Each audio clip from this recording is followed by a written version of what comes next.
Esa energía,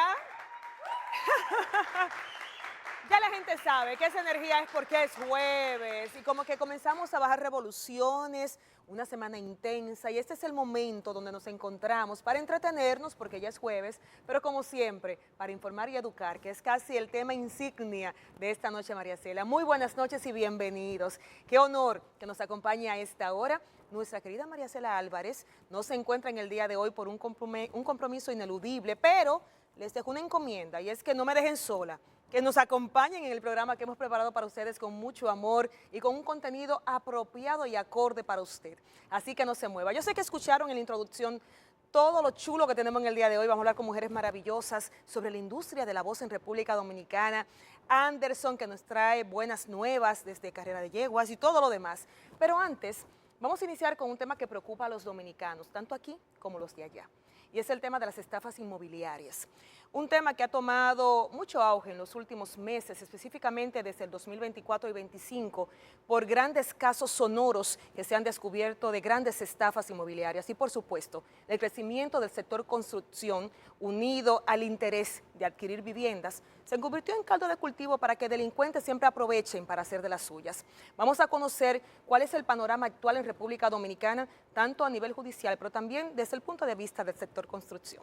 Vamos a recibir para ello a dos invitadas especiales. Nos acompaña la magistrada Rosalba Ramos, fiscal titular del Distrito Nacional, y también Amneris Meléndez, presidenta de la Asociación Dominicana de Constructores y Promotores de Viviendas, ACOPRO. Bienvenidas.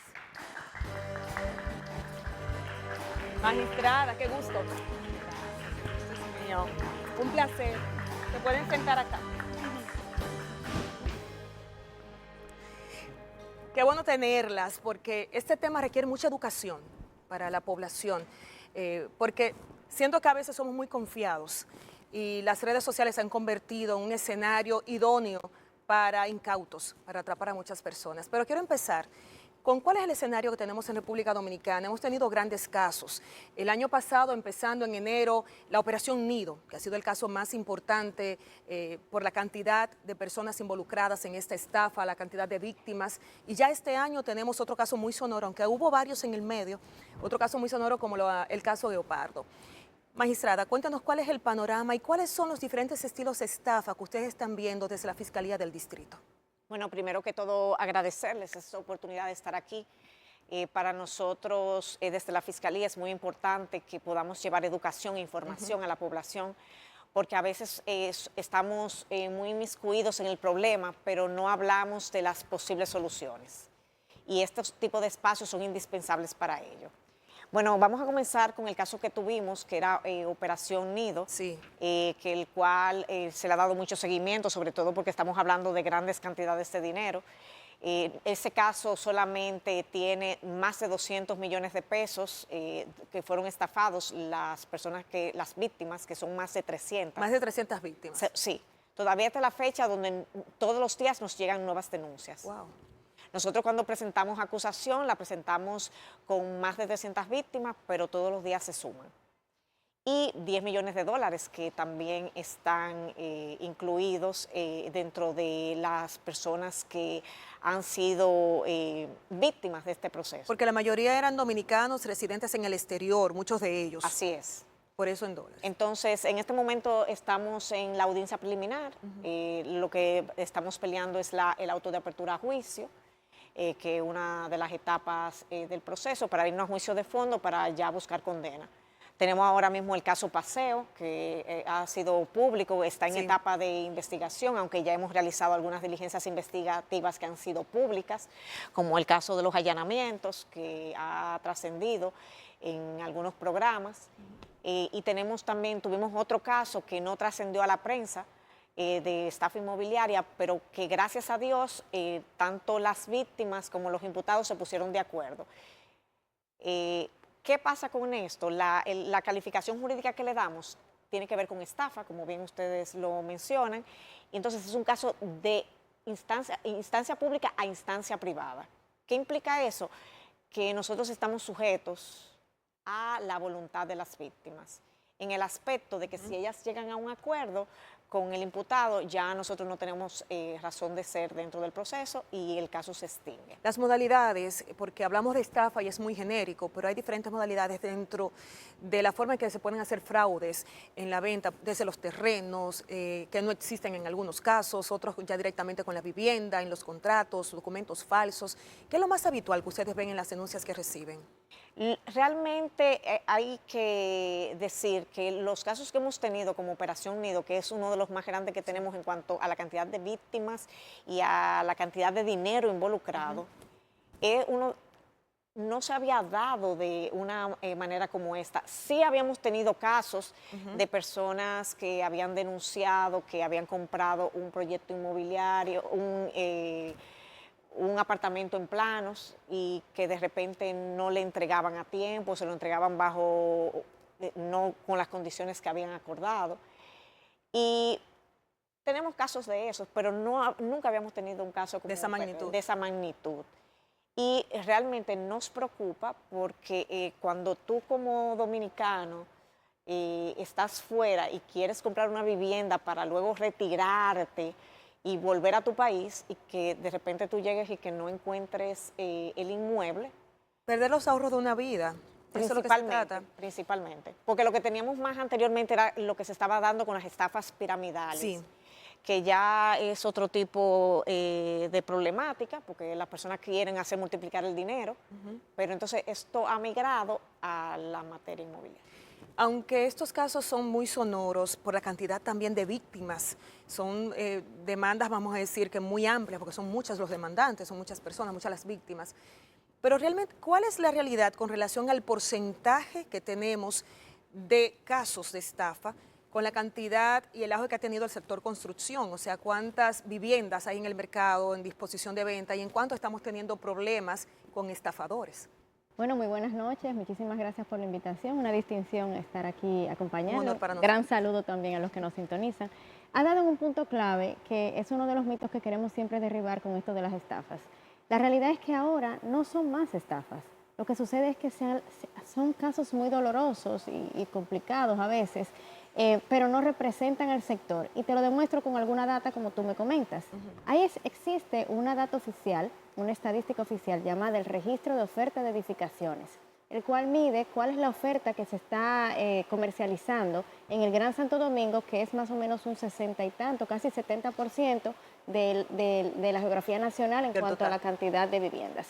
Y el registro plantea que en el 2024 se estaban comercializando 40.400 viviendas, que si lo extrapolamos a la geografía nacional andarán cerca de 60.000 viviendas. Dentro de esas 60.000 viviendas tenemos casos muy dolorosos de cientos y tantas, ¿verdad? 300 por un lado, 100 y pico por otro, que fijándose en el porcentaje que representan con respecto a 60.000, no son una muestra representativa. Es muy doloroso, lo entendemos. Muchas familias han ahorrado por mucho tiempo y bueno, han confiado de más, tal vez sin conocimiento, sin conciencia. Y ahí lo llevo a un segundo punto, pero antes de ir a qué podemos hacer para para que eso no suceda, me gustaría también que haya una diferenciación entre lo que es una estafa y una reclamación, que se ha confundido mucho. Excelente, vamos a hacer esa diferenciación. ¿Qué es una estafa?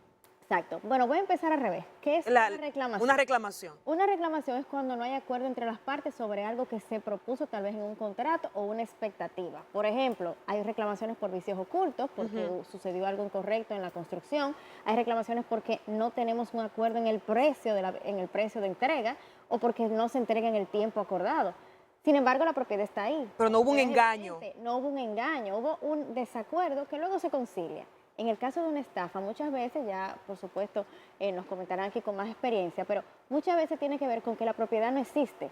Es un oportunista, un delincuente que entra en algún sector, en este caso el inmobiliario, pero pudo haber sido en otro, pudo ser en el alimenticio, en la banca, en cualquier otro sector, y entra entonces a ver cómo puede venderle un sueño, algo que no existe, algo que nunca va a existir también. Algunas personas que caen en esa trampa dan dinero sin seguridad jurídica de ningún tipo y entonces son estafados. Muchas personas todavía tenemos el interés de seguir invirtiendo, no solamente aquí, sino también a nivel internacional. ¿Cómo hacerlo de manera segura? Quiero comprar una propiedad para inversión o para vivirla. ¿Qué pasos debo seguir si yo quiero proteger esa inversión y no ser una víctima más adelante de una estafa? Sí. Bueno, si me preguntan a mí, yo creo que los pasos están bastante claros. El primer punto tiene que ser con que elija un constructor o promotor que tenga cierta reputación y trayectoria en el mercado. No puedo decir con esto que nuevas empresas no puedan hacer con éxito un proyecto. Sin embargo, el tú poder evidenciar lo que ese proyectista, ese constructor ha hecho en el pasado, te da más seguridad porque tiene experiencia y porque ya tiene algo que mostrar. El segundo punto tiene que ver un poco con la legalidad de la transacción, en cuanto a la parte contractual y demás, y también en cuanto al proyecto. Empezando con el proyecto, tenemos que ver en qué está la permisología del proyecto. No tiene por qué tener toda la permisología resuelta, pero sí al menos un grado de avance que tú puedas evidenciar que existe un interés en la formalidad del proyecto y por supuesto de la construcción. Dependiendo de cuándo tú entres dentro en la compra, porque hay compras en plano, ¿verdad? Sí. Puede haber tal vez un avance en la construcción, ya tal vez han excavado, tal vez han construido los primeros niveles. Es importante ver en qué está la legalidad del proyecto. Y luego de la transacción, pues obviamente nos podrán orientar más aquí la magistrada, pero sí puedo comentarles que, por ejemplo, no deposite el dinero en cualquier cuenta. Debe ser del constructor o promotor que usted con el cual está haciendo la transacción. Asegúrese que el contrato esté a nombre del constructor o promotor, pero que la persona que va a estar en el contrato tenga las competencias legales para representar a esa empresa. ¿Qué tan importante es el acompañamiento de un experto, un abogado en el tema? Porque recuerdo que en una mesa que hicimos el año pasado, aquí en Esta Noche Merecedora, la pueden buscar, muy interesante, estafas inmobiliarias, está en YouTube. Hablábamos de que cuando vamos a adquirir, por ejemplo, un vehículo, buscamos un mecánico que lo pruebe, que lo vea, no es solamente que me gusta y que sea bonito, sino que también queremos investigar más sobre cómo está el motor y a veces no nos convence uno, buscamos otro mecánico por si acaso. Entonces, ¿qué importancia tiene saber asesorarnos de la persona indicada para hacer una compra y no simplemente me gustó un proyecto que vi y voy a entrar en él? Coincido completamente con la idea que comentas. Debe haber una persona especializada que te oriente en el camino, porque no todos somos expertos en todas las materias, sobre todo en la materia legal. Un abogado es indispensable en una transacción donde usted va a invertir millones de pesos, porque por supuesto no es comprar, como dices, un carro o una nevera. Aquí estamos hablando de que las inversiones inmobiliarias son mínimo, si la vivienda de bajo costo es mínimo 5 millones y tanto, es de 5 millones en adelante. Vale la pena invertir unos pocos miles en usted poder asesorarse con un abogado de confianza, con un agrimensor también reputado con trayectoria. Y en el caso de los agentes inmobiliarios, tener en cuenta que son muy importantes para usted poder tener diversidad de ofertas, es decir, tener opciones para ver. Pero usted debe entender que el agente inmobiliario no es el que está haciendo el negocio con usted. Debe hacer el negocio con el promotor o constructor y a este que tiene que poner atención, que le valide la transacción. Sí. Y un último punto que quería agregar sobre factores de éxito del proyecto. No se deje engañar con precios por debajo del mercado, con amenidades o playas o fotos atractivos que usted sabe que no lo va a poder conseguir, o al menos al precio que le vendieron.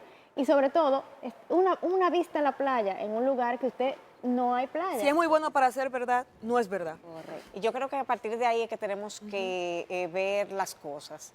Si es muy bueno para ser Reflexiones. verdad, eso siempre pasa, es lo que vemos en la fiscalía. ¿Qué es lo que nosotros le invitamos? Hay que buscar asesoría. No entiendo cómo hay personas que quieren hacer un proyecto de millones de pesos, porque lo mínimo que tú tienes que buscar son 4 millones de pesos para una vivienda, y no buscan la información necesaria. Como ponían el ejemplo del vehículo, que buscas un mecánico, que busca la opinión de una o dos personas, que tú ves cómo está en el mercado. Por lo regular, si tú ves un vehículo que está en muy buenas condiciones, con un precio muy bajito, o se ahogó. Dice la gente, hay un maco. Exactamente. Entonces, lo que nosotros le invitamos es que antes de hacer un negocio, primero tiene que hacer un contrato. Vemos muchas personas que nos llegan, cuando nos llegan allá en la fiscalía los casos, es que no formalizaron un acuerdo. Comenzaron a dar el dinero sin tener ni siquiera un recibo. Algo que es totalmente inusual en tiempos como estos. Otra cosa es que si lo compran en plano, no se trasladan a ver el solar, para ver si el solar existe. Para constatar que es efectivamente, ¿no? No, porque entonces si te están vendiendo una vista a la playa, tú tienes que ir a ver si en efecto hay vista a la playa. O hay vista al mar, que ya es después del 9º piso. Sí. Hay otra situación también, que es que no indagan a nombre de quién está el inmueble y negocian con cualquiera, lo cual también nos trae grandes inconvenientes, porque entonces hacen transacciones importantes de dinero y luego la mayoría de las personas ponen los ahorros de su vida, porque el sueño de todas las personas es tener una casa propia. Sí. Magistrada, hay un tema que ha acaparado mucho la atención y es las penas que conlleva este tipo de crímenes, o vamos a decir las sentencias que se puedan aplicar. Para muchos son irrisorias ante la magnitud del daño que se realiza, y que esto inclusive se convierte como una especie de incentivo para aquellos que dicen, bueno, yo me robo tantos millones y luego me condenan por tanto, eso no lo puedo hacer, es un riesgo. ¿Cuál es la situación actual y qué cambios necesita la ley? Que yo sé que tenemos un código ahí pendiente que tiene unas penas más altas de 20 años, pero todavía ustedes saben el tranque que hay en el Congreso. ¿Qué dice la actual ley y qué es lo que necesitamos nosotros? No me gusta ser la portadora de las malas noticias. Y hay veces que uno quisiera como encontrarle otra respuesta, Sí. porque nosotros los abogados buscamos a veces cómo vamos a buscar algún agravante o qué artículo del código nos puede ayudar. Pero es lamentable decir que en los casos de estafas inmobiliarias la pena es muy irrisoria. ¿Cuánto? 2 años. 2 años. Que incluso eso nos coloca en un escenario donde en principio no procede la prisión preventiva. Digo en principio porque existen otros factores a tomar en cuenta, como el peligro de fuga, la posible obstaculización de los medios de prueba. Pero cuando tú vas con una pena de 2 años, ya de entrada, mira, con el caso de la familia Rosario, nosotros tuvimos una pena mayor porque habían otros tipos penales involucrados, porque al momento del arresto encontramos municiones y eso nos permitió que les condenara a 5 años. Pero 2 años, eso es ridículo prácticamente. Esto debieran cambiarlo, definitivamente. Si la propuesta en el código es que sea 20 años. La propuesta es para la modificación del Sí, código. para la modificación del Código Penal. Y inclusive se habla de 10 años en principio. de 10. Claro, existen otras agravantes. Que puede llegar hasta 20. Exacto, pero es importante también destacar que esto nos coloca en una desventaja porque a veces ese dinero obtenido mediante las estafas no califica para que entre dentro de lo que tiene que ver con lavado de activos. Oh, Dios mío. Estamos desprotegidos, ¿eh? Se está haciendo el trabajo, se están haciendo los operativos, deteniendo a las personas, los involucrados, pero con una ley que al final no va a ayudar, con una buena sentencia, al final así no hay manera de desmotivar a estas personas. Y quiero decir que nos preocupa mucho, sobre todo las víctimas, porque van en un estado de desesperación importante. Claro, es que cuando una persona pierde todos sus ahorros de una vida invertido en un sueño de retirarse y tener esa casita, ese techo, no es una persona, son familias que se destruyen por estas estafas. Y el consejo esta noche es que mientras se resuelve el tema de la ley, porque estamos muy desprotegidos, es que usted ponga la atención antes de comprar, que se asesore, que busque la asesoría correcta, el vendedor correcto, la inmobiliaria correcta, antes de poner su dinero en manos de cualquiera. Porque miren ustedes cómo tantas personas están acudiendo ahora a los tribunales tratando de buscar que le devuelvan por lo menos lo que pudieron invertir. Sabes que desde Acoprovi nosotros hemos estado tratando de cambiar un poco el discurso para que se entienda menos que el problema es la estafa, no. El problema es la prevención de la estafa. Es decir, debemos cambiar el discurso a comprar seguro. ¿Cómo es que vamos a comprar seguro una vivienda en República Dominicana? Y es fácil. Lo único que hay que poner el cuidado y la atención y por supuesto asesorarse, invertir en una asesoría, porque vale la pena. Porque finalmente es mejor, en vez de perderlo todo, al menos asesorarse y de ahí viene que usted haga una compra segura. Una inversión mínima. Aineris, magistrada, gracias por acompañarnos y llevar tanta educación en el día de hoy. Yo sé que algo se quedó en aquellos que van a comprar y seguro tendrán más pendiente todo lo que tienen que hacer previo a seleccionar esa vivienda y que no sea una pesadilla, sino que siga siendo un sueño. Vamos a una breve pausa, pero al regreso tenemos contenido interesantísimo. Por aquí está Anderson, señores, con buenas nuevas. Vamos a hablar con él tras la pausa.